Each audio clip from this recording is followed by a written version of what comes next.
Yo, yo, yo, yo, what's up, all you burners, stoners, and potheads, and especially all you gardeners out there? This is Mr. Weedman and Big Earl with the Grow Hour. Big Earl, my brother, how the hell are ya?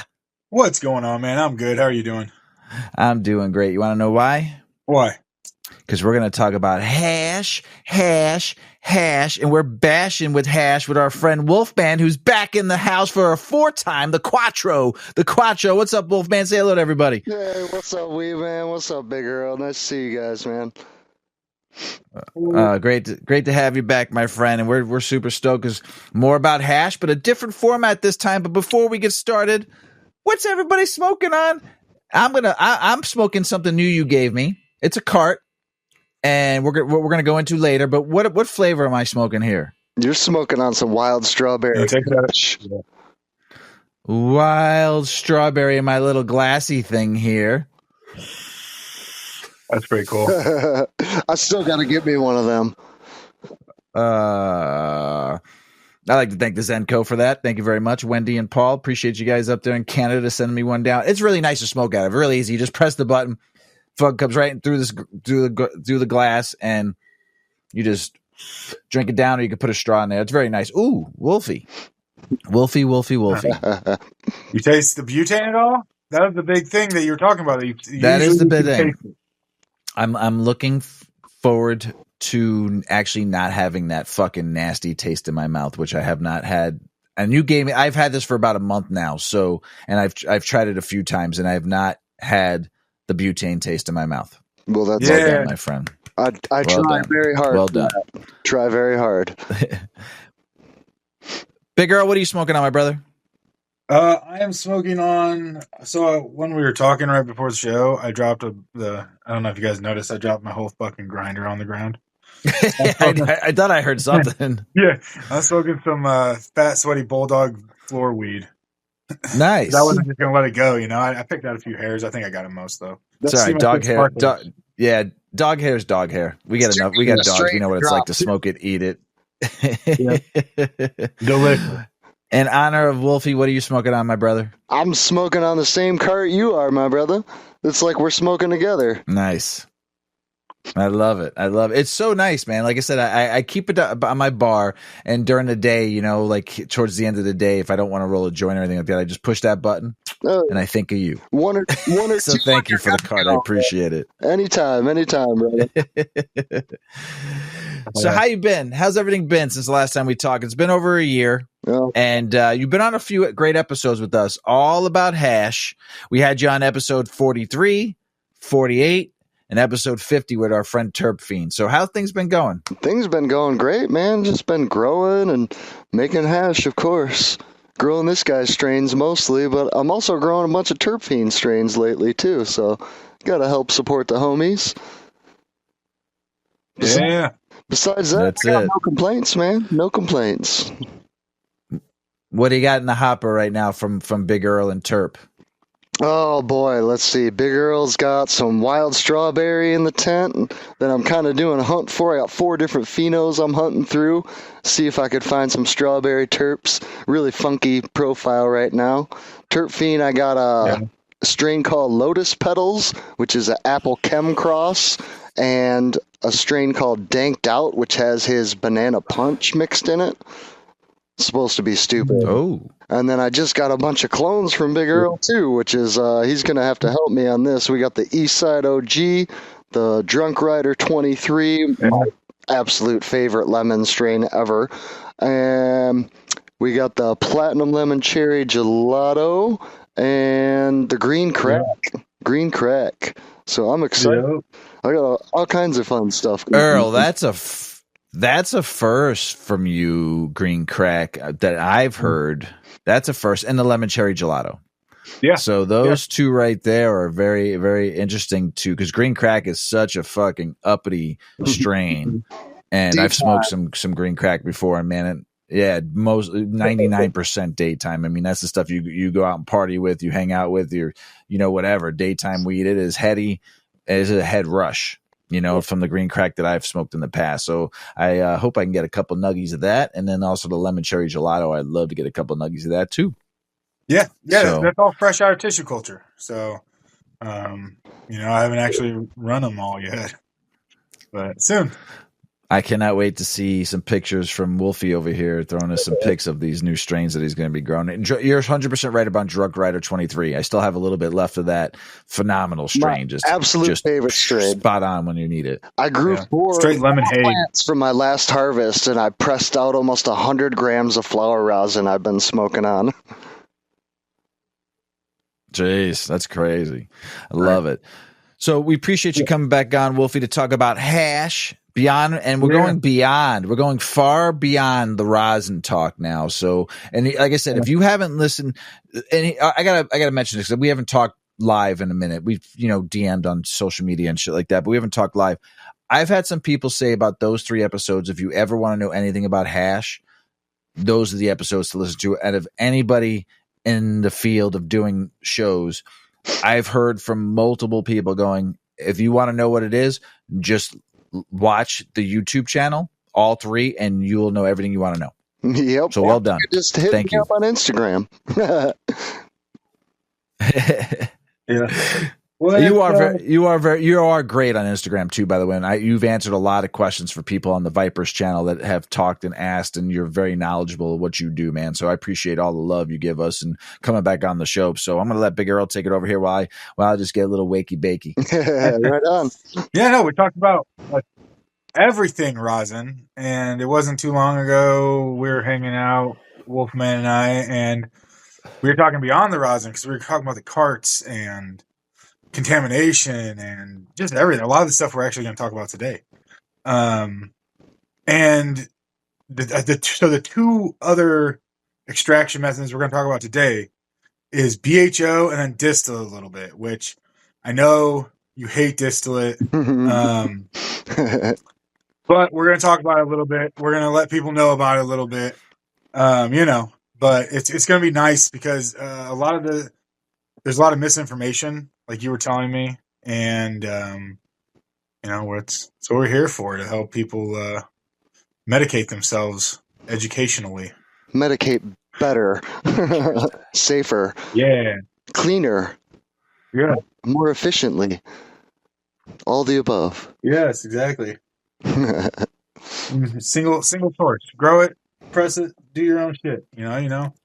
But BHO just gets such a shitty rap, So that's because most of the time it's made improperly.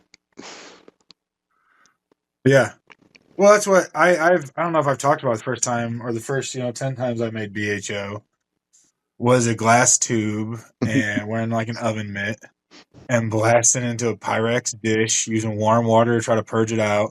You being like, little sparkle isn't a big idea, isn't a big problem, And it's come far from then, You could definitely taste the butane in that. I remember those. I remember tasting a lot of butane in my life. Oof. Yeah. But then when it was new, it was like, who cared? Because it would get you so high. It would. So the first time you take a dab is like a day you remember. We didn't know any better back then either. That's 20 years ago. We didn't know shit back then. Yeah. We weren't spoiled like we are now. Yeah, exactly. Yeah. Exactly. So, well, let's just start with the distillate then. Tell us why you hate it. Oh, distillate. Where should we begin? Let's first start talk about what distillate actually is. Distillate's actually made from BHO or even ethanol extraction. You get first your crude oil, and then it's put into a short path distillation set after winterization, which we'll talk about, and it is distilled just like distilled whiskey.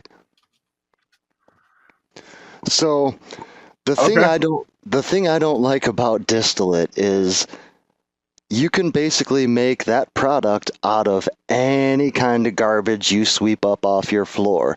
And most dispensaries and large grows are going to use this to their advantage to make a high potency product that people will still buy. Otherwise, they're going to have to throw all that shit away. And they obviously don't want to do that. That's a lot of money for them. So they make distillate out of it. It is pure THC. There's no terpenes. There's no other cannabinoids in it. It is pure distilled THC. 100% damn near pure. I don't like it. When it's done right. When it's done well.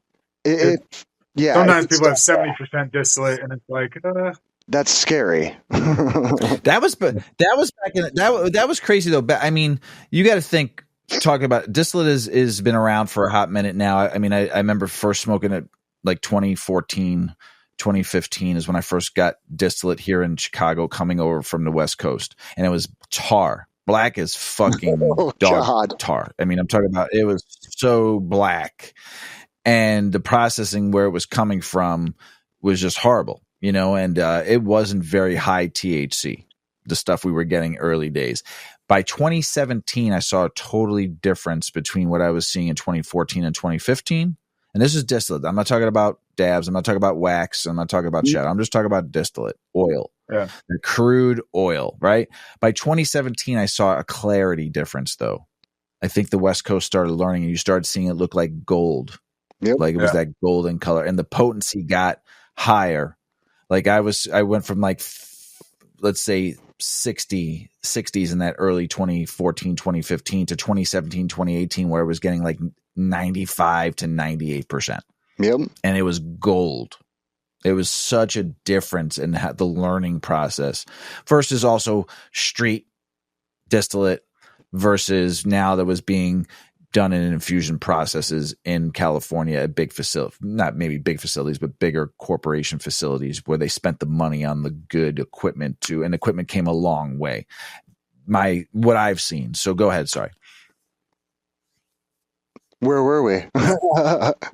Yeah, no, that's so. Yeah, we're just going through the distillation process a little bit. Yeah, just for what I've seen. So what have you seen in the Midwest versus the East Coast from what I've saw in that area? You've been seeing it probably a little bit longer than I have. So this is my experience. So just what did you see? How the history of distillate a little bit? It started out the same way over here, only it started probably about 2008 when we legalized for medical. Me and the wife both had our cards, and you'd go into the store and it'd just be an overload of all this crap, and you'd see these little containers of distillate, and it was very dark, it was very sappy, it was almost impossible to smoke it, and it tasted like shit, but it got you so incredibly high. Nobody cared at the time because we had nothing like that, man. It was like you're used to drinking wine coolers and you start drinking moonshine. It's like, this is the best stuff in the world. You know, it was just a slap of the senses back then. But now as we've progressed and we've learned and the equipment has evolved so rapidly and the process itself has evolved so rapidly to the point where they could isolate the individual cannabinoids in the BHO, like the CBDs, the THC, pull out the terpenes separate, and then reintroduce those naturally into a distillate vape cart. Yes, that would be somewhat of a good thing, but to me, that stuff is too processed, and it's too easy for them to be selling you a bad product that you don't know because it's been polished, shined, and covered in gold. Yeah. To me, distillate is just interesting. It's cheap in Michigan for a reason. You can get distillate carts for like $5 a piece for 1 milliliter carts. It's stupid cheap here. And there's a reason for that, because if they didn't sell them that cheap, they wouldn't sell them at all. That's all trash. It's all garbage material they can't do anything else with. I know people from Illinois that'll go there and buy like 25 distillate carts for like $100, and I'm like, and that's crazy to me. They're like, oh man, that's all. Yeah, me too. you could not pay me to smoke that shit. Honestly, you could not pay me $100 to take a hit off of that. Not nowadays. Not after everything I do, and I know. No chance in hell, dude. Right. Because I know what it is, and I know the bad stuff that they do to get it to that point. Right. Yeah. Can you tell us a little bit about that bad stuff they do to it? So I'm going to say a horrible 3-letter word, and it's called CRC. CRC, or color remediation chamber, is a term used for a filtration device used in a closed-loop extractor. Now, this filtration device is filled with media like activated carbon, diatomaceous earth, silica, and the really bad one, bentonite clay, or T5 clay, which is also known as bleaching clay. If you ever smoke CRC BHO, it tastes like bleach, and that's why, because they're putting it through this filtration that pulls all the bad stuff out and shines it up really nice to get it ready, either to sell because they couldn't sell it before, or they're getting it ready for further processing, such as distillation. It lightens the color. Yeah. Interesting. It removes fats, lipids, waxes, but you're passing all of your stuff over a bleaching clay. Does that sound safe? Does that sound like something you want to smoke? Sure as fuck not me. So nope, if you have not at all. If you have to do all of that to the material that you're working with, why would you be making hash out of that material? It comes down to making money. People going to a store, profits and margins. Profits and margins. Profits and margins. You go to profits a store, and margins. You go to a store and you have no idea what you're getting. You might not have a lot of money to spend. Well, you see these big numbers, these big THC numbers, and a $5, $10 price tag, buy 3 for $10, whatever the fuck it says. You're all over that. But you don't know what you're smoking. You don't know how bad that is for you. You don't know that that's not actual medicine anymore. It's just THC. You're just a stoner. You're not a medical patient. There's a huge difference. Huge difference. Very big difference. Yes. Very big difference. As stoners, we should want to smoke the medical stuff because that's going to be better. Clean stuff. The standards should be higher for medical. Exactly. And anything in the edibles or cartridges, unless it's labeled otherwise, is probably distillate. Absolutely. That's a big thing. Like, absolutely. Like if you're eating a gummy, probably distillate, unless it's labeled otherwise. Yep. Unless it says RSO on there or hash rosin or something like that for your gummies. But here, when it comes to distillate and it comes to the market, it is, in some states it's still cheap, and it's very cheap. In some states it's not cheap yet, because biomass is hard to get in certain states. So certain states you still have to spend with taxes and all that shit. Like here in Illinois, a 2-gram cart's costing you $130. Yeah, and that's crazy. $130 for distillate. I should move. Right. That's why people go to Michigan to pick up their shit. But going to medical now, which you were mentioning about medical's being forgotten about. Every state medical cards are down, medical sales are down, medical patients are down, medical stores are closing because the government doesn't give a fuck about medical because it doesn't make them any money. Yeah. But of course, us as patients get hurt the most. In Illinois, it was supposed to be 2 different brands. You were supposed to have medical dispensaries only and recreational dispensaries only, and they were supposed to be separated. Once COVID hit, that stopped, and no one cared about it anymore, and they just allowed it all to go to whatever. So if there's still only 52 med stores here in Illinois, and they're combined with recreational, and they were supposed to be different weed. It was supposed to be medical weed and recreational weed. That never happened either. So why, as a medical patient, the only reason why people stay as a med patient is the taxes. Here in Illinois, that's 2% versus anywhere between 20% to 37%. So that it doesn't matter now. People can't get in trouble for it if it's recreational. So why get a med card where I can't get any trouble because you ain't going to arrest me anyway? So it's losing its luster.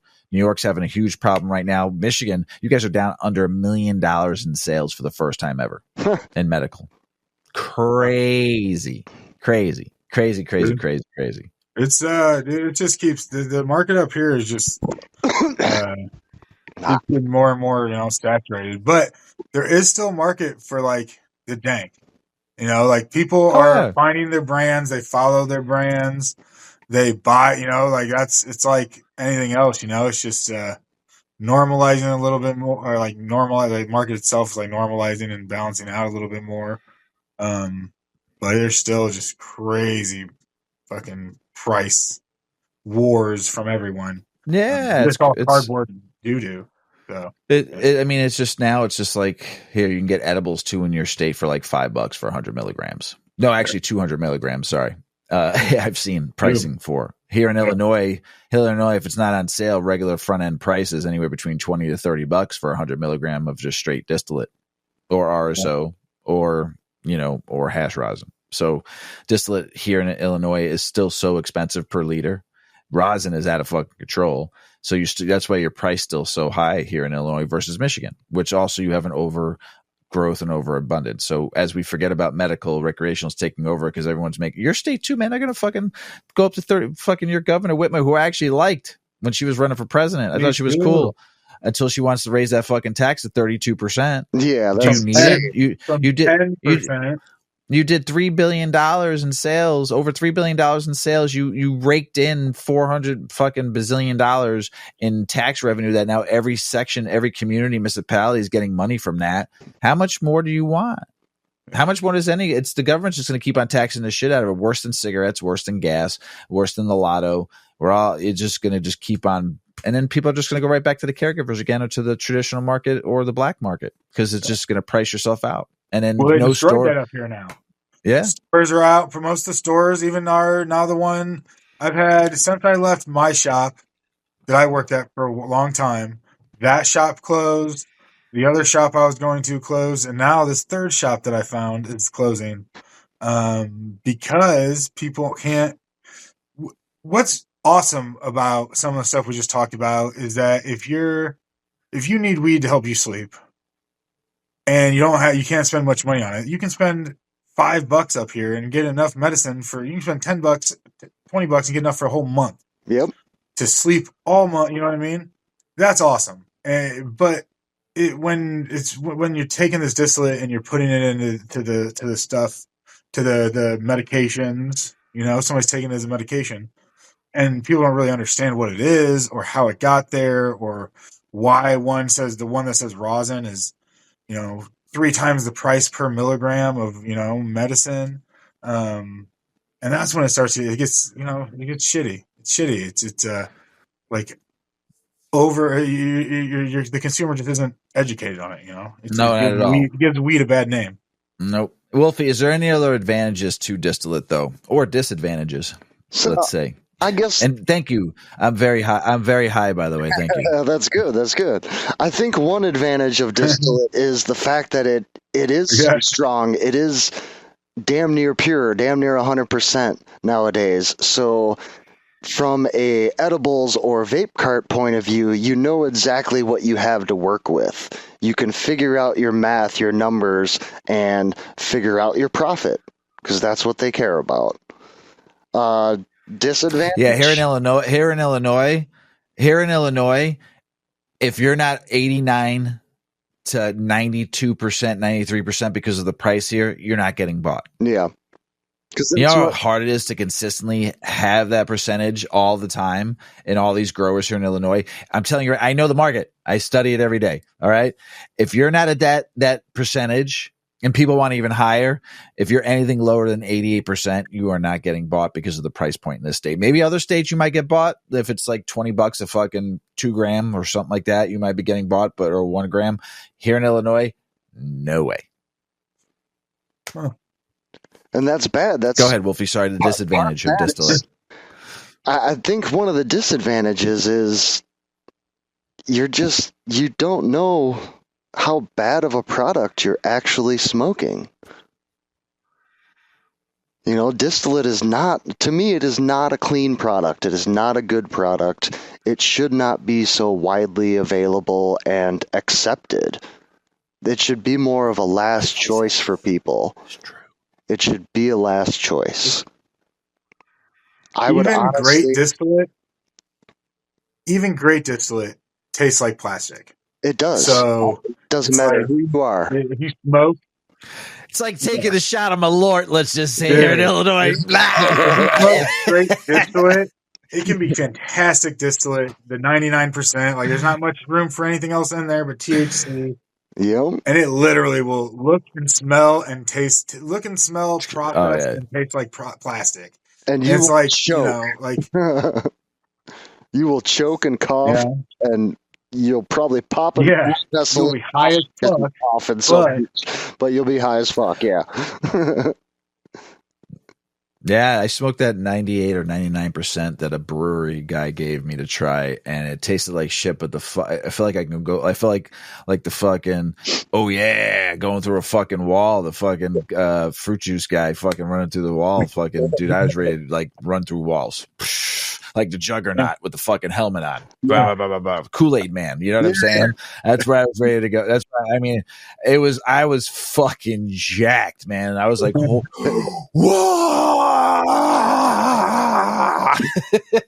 That's how you beat. And then he gave me the rest person. Holy fuck, man. I was fucking going brazy. You know, I was like ready to, like I said, like the Kool-Aid Man, run through walls and shit, dude. I was like, holy fuck, man. I had never smoked no shit like that before. And so let's go on to what we're here for. What I'm smoking on right now, that was very well done from you on the BHO. And let's keep it simple and light, just because we know we get too deep, the newbies might not understand. If we get over deep, into it, we might lose some people. So let's keep it simple, and then go over what the actual closed loop process is versus open, maybe, because I have no clue what the fuck open and closed loops are, except for in business. So tell me a little about the loop-de-loops. Well, let's start with open first, because that's a lot more simple. Open blast is almost exactly as it sounds. It's an open-ended tube that you stuff with material and literally use a solvent, in this case butane, to liquefy all of the essential oil off the plant matter and separate it. And then it pours out the bottom. You evaporate all of the butane, and you're left with a crude oil that you can process into all kinds of other things. Pretty simple process, but I just have to say, along with all of this explanation, I don't want anybody at home to try this stuff. It is extremely, extremely dangerous. You can blow yourself up. Butane itself is heavier than air, which means at any temperature, it floats down to the bottom of the room where it condenses and collects. A simple spark, like a static spark from you touching something, is all it takes to ignite that, and you go boom. My neighbor across the street blew himself up last year. He's got 3rd-degree burns all over his arm and his neck from the shit. And he blew his garage up, which he had to get replaced. I think he got a fine from the fire department as well, because it was a caused explosion. So, that being said... Oh, my goodness. That being said... You said 1%, right? 1% oxygen is all it needs to ignite. 1%. So even in a closed loop system, if you have a leak somewhere in one of your valves, one of your hoses, and it's sucking in a little bit of air, 1% is all you need. And in a closed loop system, you just created a giant pipe bomb. So this stuff is very dangerous. Jeez. And unless you know way too much about this shit, it should not be attempted. Because even if you don't blow yourself up, you're going to poison yourself with butane poisoning. Doesn't matter how long you process it, what YouTube videos you watch, this shit is dangerous. And you are working with chemicals that will kill you, either by flame, explosion, or inhalation, or chemical poisoning. It is nothing to screw around with. Absolutely nothing. We need that jackass warning sign. Do not try this at home. About 6. I'll get one put on my forehead. So, a closed loop system is something that all of our dispensaries and large grow ops are going to be using.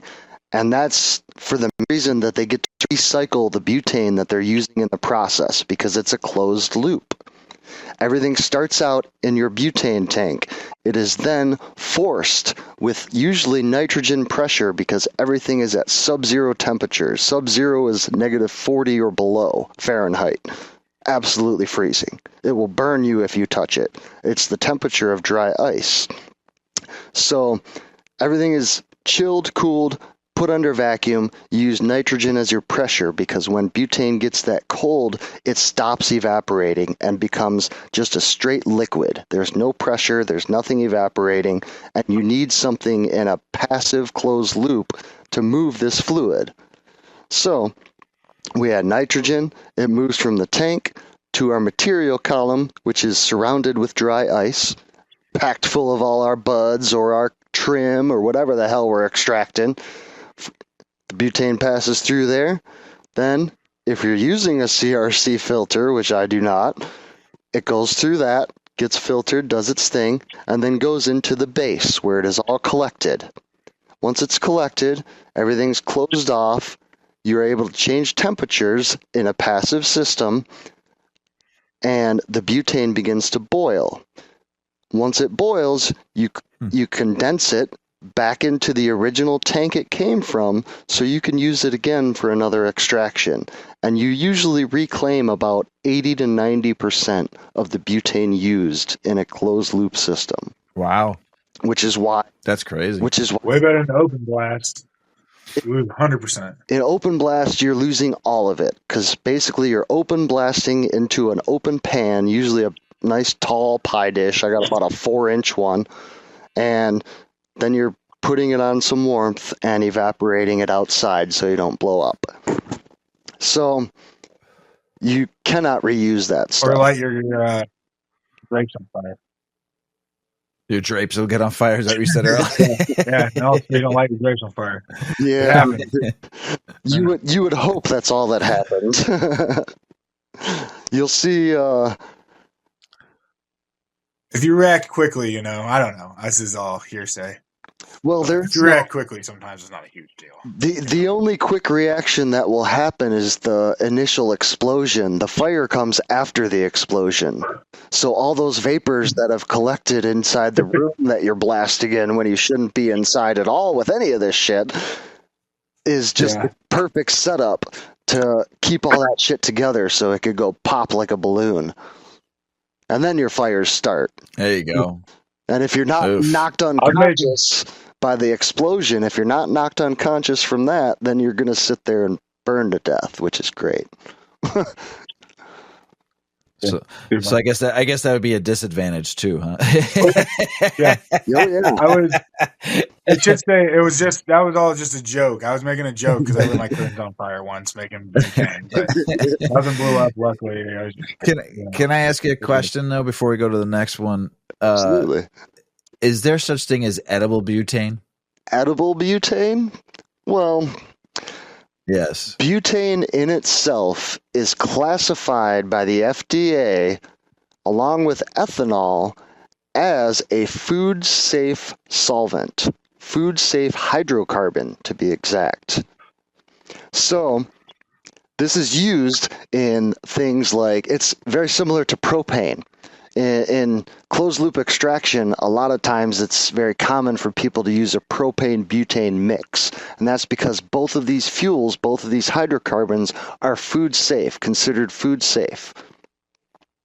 If you were to use something that's not food-safe, you're going to end up with contaminants. Doesn't sound so food safe, though. I don't believe it's food safe because, they work on a percentage type thing, and it's like, only so much percentage, and you're under the allowed ppms and all that bullshit to pass their certification. It's the gray area these people work in that poisons us. What's acceptable to them is not an acceptable amount of poison in my body from a medical grade product that I'm buying from a store. But it's acceptable to you because you're passing the state tests and you're still able to sell it and make your damn money. And you're poisoning the people who profits and margins. It's just crazy because this is all in our food that we're trying to fix now, right? We've been eating this shit for fucking 20, 30 years. Yep. And it's going into our weed, which is a plant that was given to us by those angels above. You know what I'm saying? So we're poisoning our weed now too with stuff that we shouldn't be ingesting. Yeah, that's why I ask. That's why I ask, because a lot of times when you hear people say, well, we use edible grade butane, I'm like, you're not supposed to eat butane, period. How's it edible? Many types of butane. So that's why I'm asking. Because like you said, a lot of distillate is made with butane, right? And it's in our edibles. And some people who make BHO, use BHO to make their rosin with and stuff like that, which is going in edibles instead of press, because it's easier, quicker, probably a little bit easier to make and cost effective to make. Yep. So it's going in our edibles. We're eating it. And some people aren't cleaning it like we talked about good.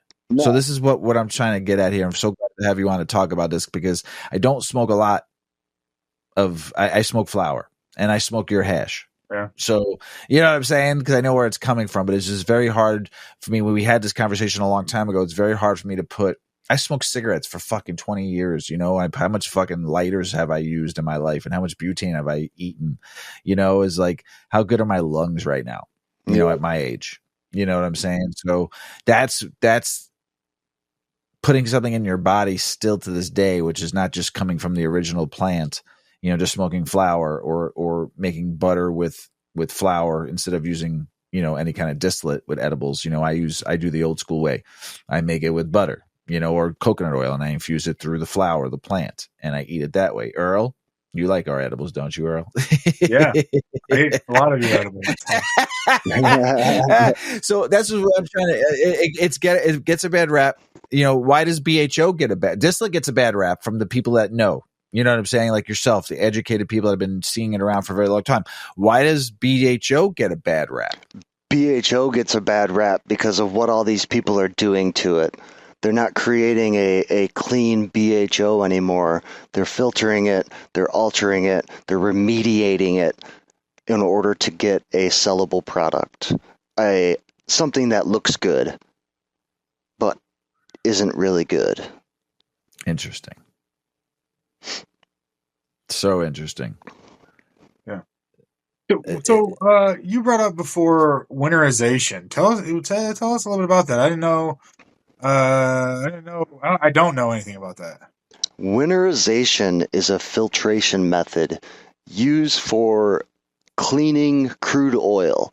Crude oil is the absolute first oil you take right out of the extractor, or right when it's done evaporating all your butane for a open blast. Crude oil is what you make all your other products from. Crumble, shatter, batter, diamonds and sauce, all that shit comes from this crude oil. It's your base oil that you're starting with.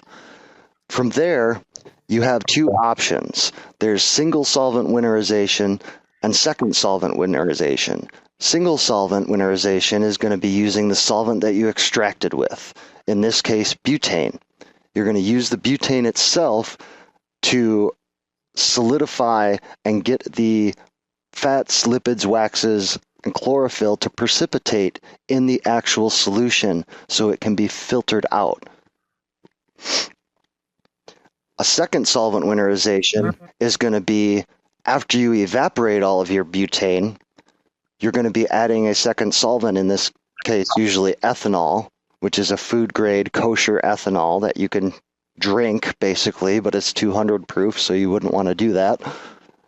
Never use isopropyl for anything except cleaning, because even at very high temperatures, you're leaving residue in your end material. If you're extracting with isopropyl, if it's getting into your material at all, if it's touching anything, no matter what you do, even with a vacuum oven, that shit is still in there.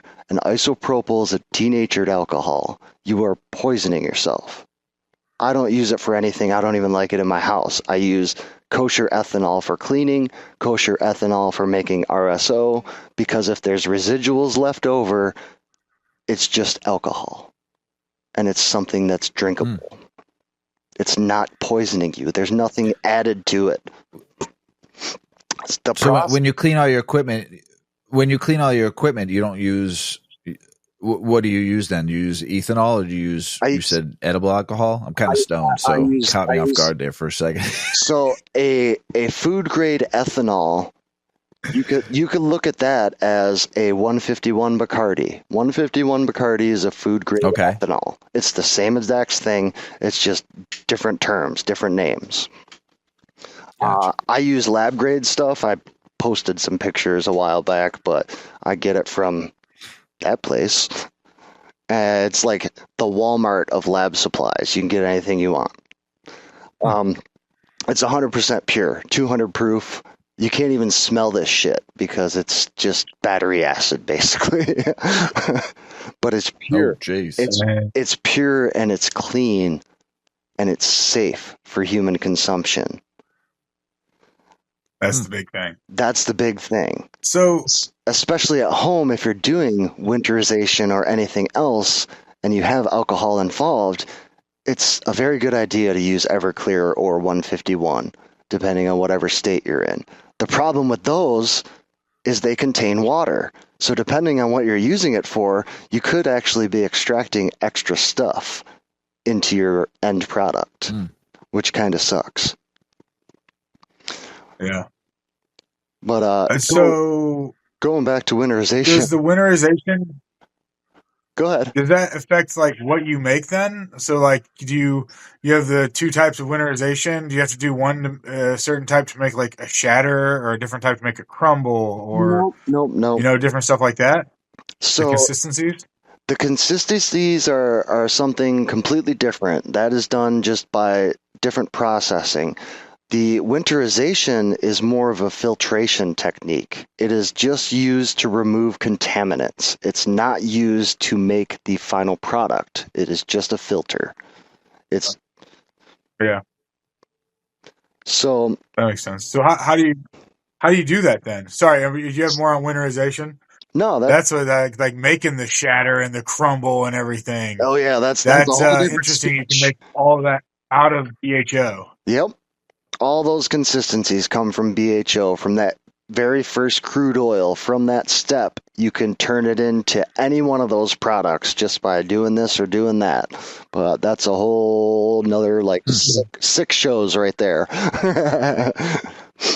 Perfect. Yeah, I love it. We got you booked for a couple of years now, so we're good. I got a guest that you guys could have too. You know, he's my mentor. He'd be a good guest. I don't know if he'd do it though. Ooh, that'd be a good roundtable discussion. Oh, absolutely. With your mentor. Absolutely. Mm-hmm. I'd have to hit him up. He's been in the business for 15, 20 years. He runs his own lab and stuff, you know, the whole nine, dude. The guy, you can't even talk to him. He's so fucking smart. It's stupid. I have people like that where you're just like, damn. That'd be great. That'd be a good learning process. Good, like just sitting and listening and getting more high than I already am right now. Oh yeah. I think a lot of people hear honey oil. I think a lot of people hear honey oil and they think that that's like everybody's had that honey oil, that oily type of BHO, especially if you smoked it back in the day. That's all it was. It was like Kari, basically. Yeah. And so when you hear honey oil, you don't think of the shatters, the sauces, the sugars, the crumbles, you know, all that other stuff, you know. So diamonds are forever. Yeah, all of it. A little secret here. The honey oil consistency, that thick sap comes from contaminants. Fats, lipids, waxes, chlorophyll, plant matter, all of that in your end product, in your BHO, makes it not only darker, but also keeps it runny, keeps it sappy, like tree sap, like honey oil. For a nice, clean, stable BHO, you will process that and you can get it to turn into anything. If it's too dirty, it will stay in that sappy, wet, nasty, hard to smoke forever. There's nothing even I can do to it to clean it up. Well, that's not true, but we won't go there. Yeah. Whole other show. Yeah. When we talk about the consistencies. So, What about something that's awesome? Yeah. Clean. Hey, cheers. Something that's awesome. Yeah, Weedman's holding up the distillate card. I got one of yours too. This is the White This Widow ain't one. distillate. This ain't what Or is the this? BHO card. This is rosin. BHO rosin. Well, when it's BHO, it's called a resin. Anything solventless There you go. is Oh, rosin. so this is resin. Yep. Anything solventless is rosin. Thank you for clarification. Anything with a solvent is resin. No. Hey. So how do we say I want to make my own carts, and I get some BHO, however I get it, or some distillate, whatever it is. Let's do whichever one you choose.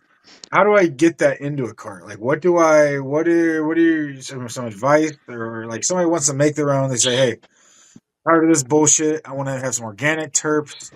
I want it to be flavorful. I want to know, that my shit's good. How do you like to get your carts going? So let's start with distillate because that's easy. Distillate, just in the process, is already gone through decarboxylation, which is the process of breaking the THCA down into delta-9 THC, making it psychoactive. As THCA, it is non-psychoactive. You could smoke it all day. Well, not really. You could ingest it all day, and it's not going to get you stoned because it's non-psychoactive. Once we add heat, an example, decarboxylation or decarb, we activate the delta-9 THC. That A, which stands for acid, breaks off and creates our wonderful compound that we all love so much. So with distillate, you don't need to decarb because it's already gone through that process through the distillation. It's already reached those temperatures and far above it. With BHO, that's a little more of a process. You have to decarb it first, and you'll see a lot of information online about certain numbers to use and this and that. The fact of the matter is, decarboxylation can be seen with the naked eye under the right circumstances. I put all my wax in small little containers. They're 25 milliliter beakers. They're about that tall. And I put a couple grams in at each one. I don't overfill them, and that's so I could watch it and get a full, even decarb for all of the wax that I put in there. It bubbles, just like when you crack a fresh beer, open a pop, you see all them bubbles floating to the top? That is a form of decarboxylation. That is the CO2 in that pop decarboxylating.